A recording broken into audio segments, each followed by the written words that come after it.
Senator Graham, you've talked to the president a couple of times. Yesterday, he was saying no short-term deal unless there is a down payment on the wall. Right. There is no down payment for the wall. So what is his thinking?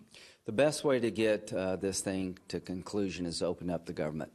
The bottom line is the TPS recipients who have been here for decades as a result of natural disasters, wars, they're going to begin to lose their legal status this year. You have DACA folks that are in sort of legal limbo. The president is willing to give 1.1 million people a better life if he can get a secure border.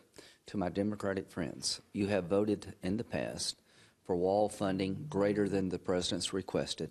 This is the first time in 12 years I've seen a deal where you secure your border and give a better life to the DACA TPS population. If the Democrats do not work with us, the biggest losers, in my view, are going to be the TPS DACA recipients, because this president will secure our border through executive action.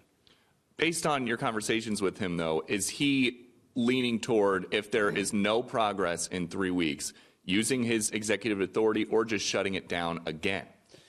My belief is this needs to come to an end, that every commander-in-chief has an obligation to defend the country. How can you look at that border and believe it's not porous? You had a 9-month pregnant woman climb over the wall. A couple of days ago, you had 100 people come over the wall using a ladder.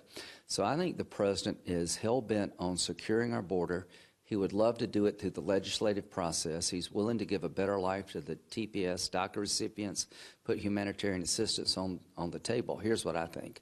Come February the 15th, if the Democrats still say, go to hell on the wall, you get $1, that's it, they basically tell Trump, I'm not going to do with you what I did with Bush and Obama, then I hope he will go the emergency route. We don't need to shut the government down. We need to secure the border. And to me, the last best chance to do this win-win is between now and February the 15th. And based on the conversations you've had with your Democratic colleagues, is this, the end of the shutdown, the 3-week extension, is that going to push a comprehensive immigration deal? Is there going to be this huge bargain now the day after Valentine's Day? To my Democratic colleagues, I've been working with you for a decade. You voted in 2013 for $42 billion to secure our border, 700 miles of fencing. You've done this in the past.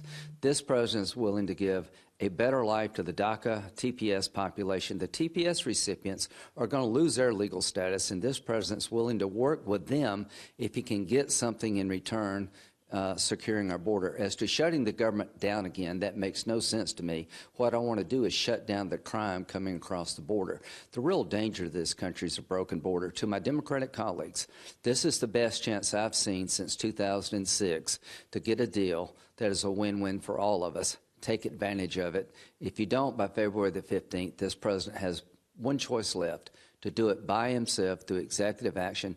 That's the last option, but it may be the only option if Democrats won't work with us. To Nancy Pelosi, all you've done is say no. Every time he's put an idea on the table, every time he's moved, you just tell him no.